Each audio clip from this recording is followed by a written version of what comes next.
If you've ever had the opportunity to take the train or to drive across North America, you've gained a rich appreciation, not only for the beauty of the continent, but for its great geologic diversity.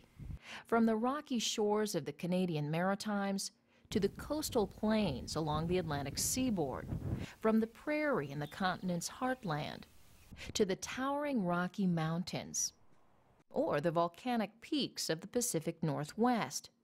The geology of North America is awe-inspiring. The geology and topography of North America tells a fascinating story. During the next few minutes, we're going to take a brief look at some of the highlights of this story as we explore the geology of North America.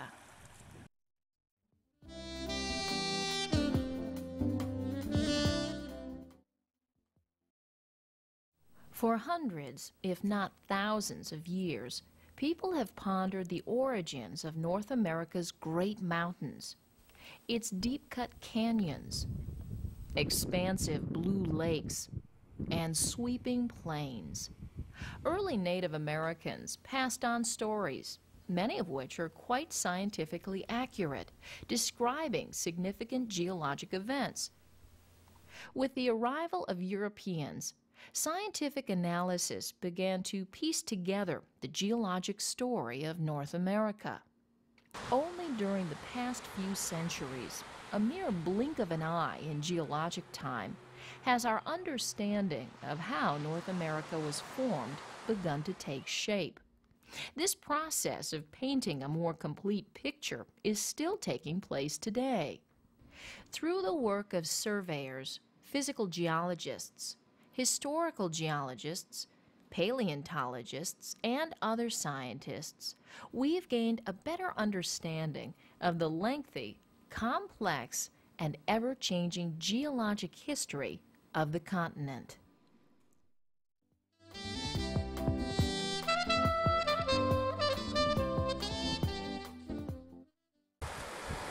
According to the theory of plate tectonics, the Earth's surface is made up of many rigid plates which move on Earth's surface. The thickness of tectonic plates varies, but they average about 100 kilometers. When put in relation to the Earth, the thickness of the plates is a bit like the skin of this apple. This diagram illustrates the boundaries of the North American plate. You observe. Does the North American plate contain just land?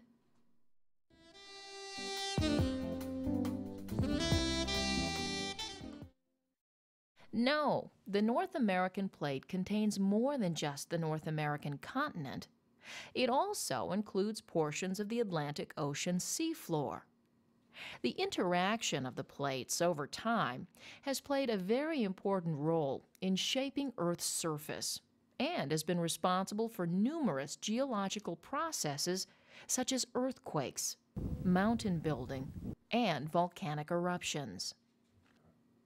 Even though we can't feel it, the North American plate is moving. Geologists estimate that it's moving at a rate of about 2 to 3 centimeters per year, about the rate at which your fingernails grow. During the next few minutes, we'll discuss some of the ways the North American continent has been affected by the powerful forces of plate tectonics.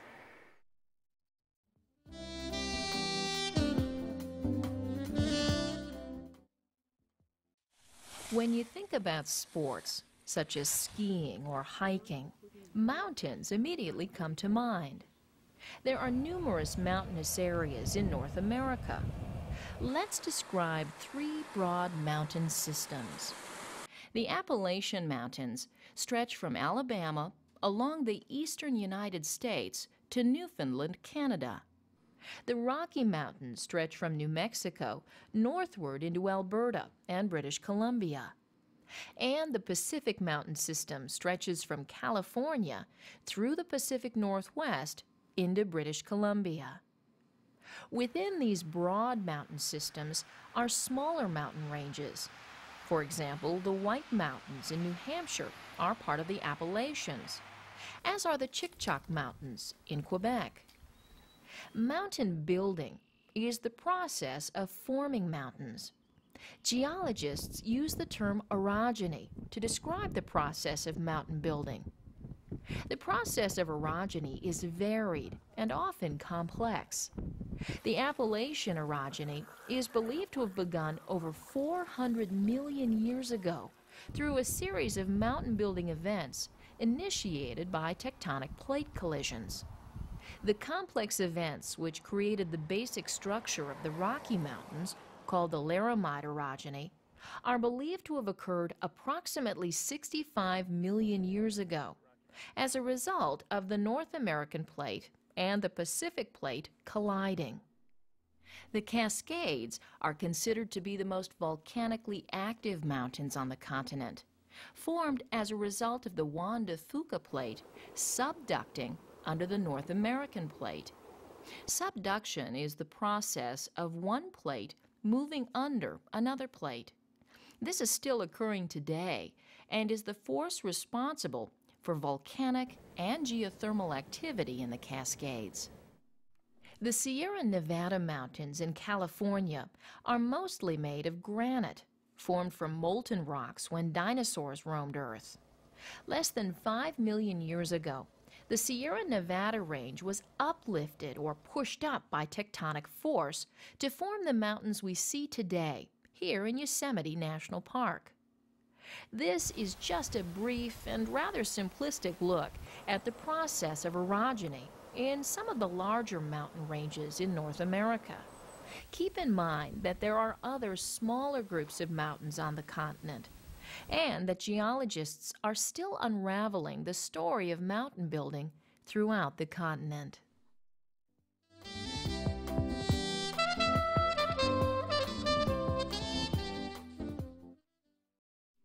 You compare. What's the difference between this high flat region in Utah and this low-lying flat area in Massachusetts?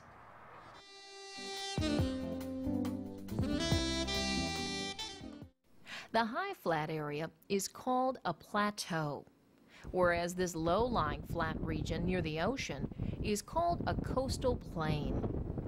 Plains are large flat areas with little difference in elevation. Coastal plains are simply plains that are relatively close to the coastline of the ocean.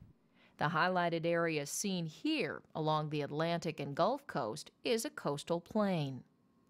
Large numbers of people live on this coastal plain. Many of the coastal plains in the United States were once created by ancient seas, which deposited sediments on the ocean floor over 70 million years ago. When the seas subsided, the large flat plains remained. Over time, rivers and streams deposited thick layers of rich sediments.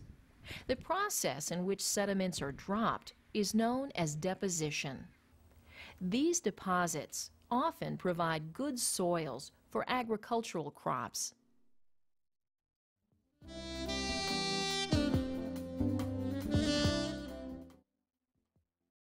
This is present-day Iowa. Large herds of bison used to roam here. Today, it's one of the most productive agricultural zones in the world. This general part of the continent is referred to as the interior plains. Relatively flat and somewhat higher in elevation than the coastal plains, the interior plains stretch from the southern part of the United States up into the central Canadian provinces. Sedimentary rock layers are common in this part of the country, left by seas which once covered the land. Sediments, which were eroded from the Rocky Mountains, were transported and deposited by river systems. These deposits served as the basis for fertile topsoils. Today, the Great Mississippi River watershed is where most of the water from the interior plains drain. The Mississippi River travels south to the Gulf of Mexico. Here, it deposits sediments in the Mississippi River Delta.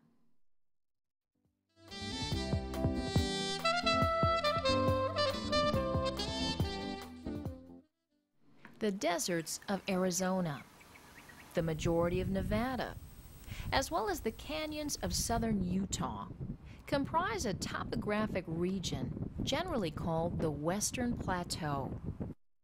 One of the plateaus in the region is called the Colorado Plateau.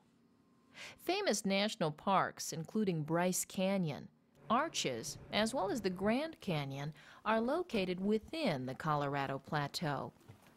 Between 144 million and 63 million years ago, large seas repeatedly invaded, retreated, and then re-invaded the region, depositing sediments thousands of feet thick. These layers make up the foundation of today's Colorado Plateau.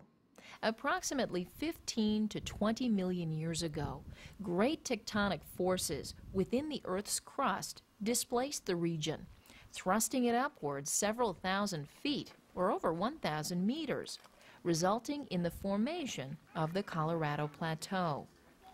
You decide. How is the Grand Canyon formed?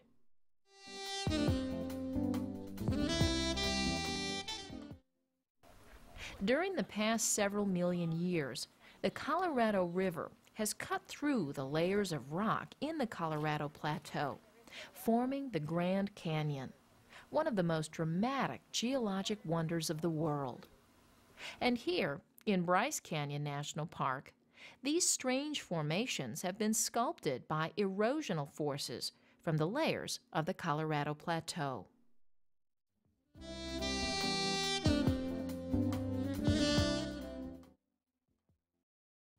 This is San Francisco, California, one of the most beautiful cities in North America. At 5:04 p.m. on October 17, 1989, its citizens began to panic as an earthquake violently shook the city and surrounding areas. The earthquake toppled buildings and collapsed highways, causing millions of dollars worth of damage. Today, people who live here regularly feel small earthquakes. Many nervously anticipate a large earthquake, referred to as the big one. The ultimate cause of earthquakes, in San Francisco as well as throughout coastal California, is sudden movement along the San Andreas Fault. Strong forces within the earth, commonly caused by moving plates, often force rocks to bend or to break along planes called faults. Sudden movement along faults can generate intense waves in the ground, which we call earthquakes. This aerial image illustrates one of the most famous geologic features in North America, the San Andreas Fault. The San Andreas Fault system, which is made up of many faults, measures over 1,000 kilometers in length from Southern California to San Francisco and northward into the Pacific Ocean. The region east of the fault is moving slowly south, and the region west of the fault is slowly moving north.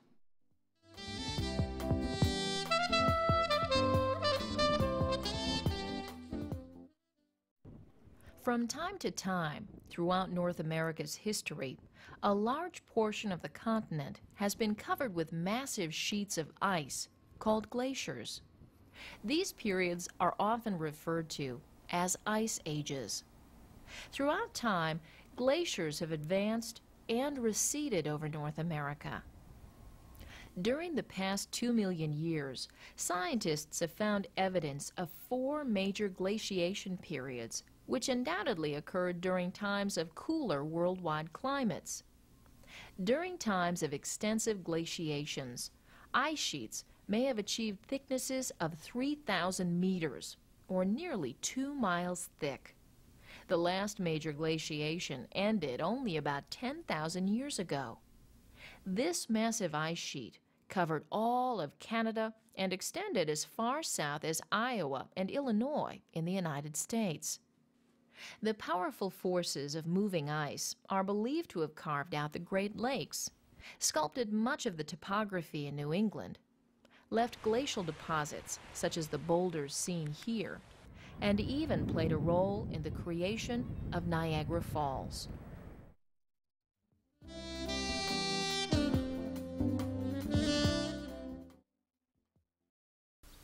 During the past few minutes, we've taken a brief look at some of the geologic highlights of North America.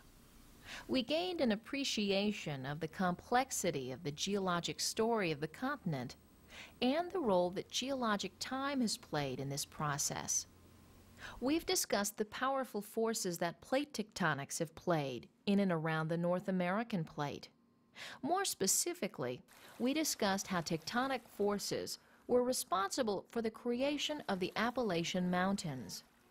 The process of mountain building, also called orogeny, was discussed in relation to the Rocky Mountains, and in the Cascade Mountains as well. We saw how the process of subduction, in which one plate slides under another plate, is responsible for the formation of volcanoes in the Cascades. We compared two different kinds of plains, coastal plains and the interior plains.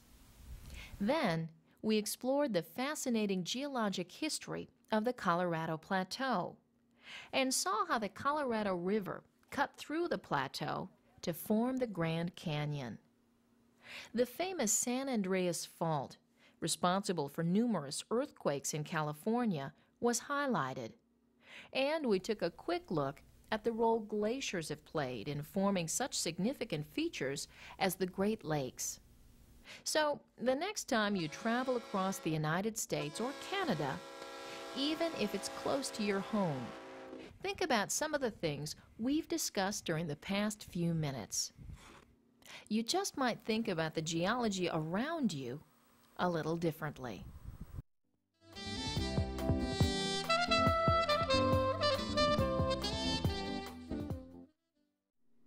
Fill in the correct word to complete the sentence. Good luck, and let's get started. Number 1. Earth's surface is made up of many different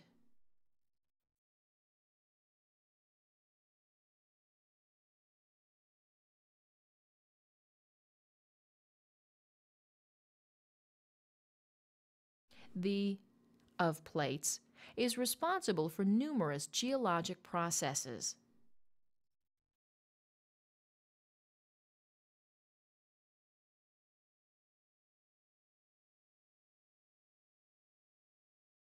Number 3 refers to the process of mountain building.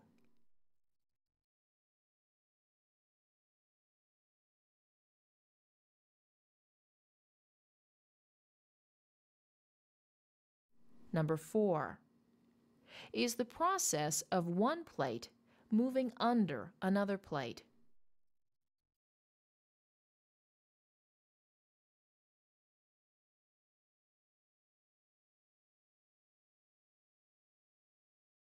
Number 5, plains are located along the eastern seaboard.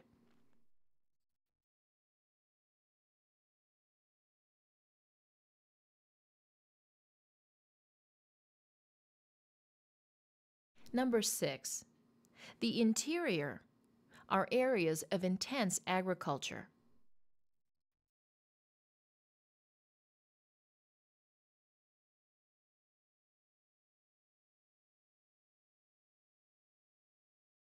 Number 7, A is a high flat area.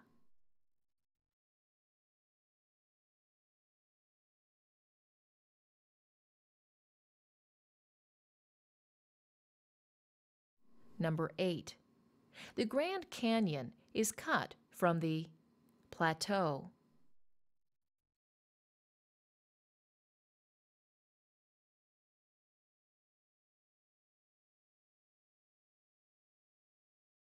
Number 9, the fault has been responsible for many earthquakes in California.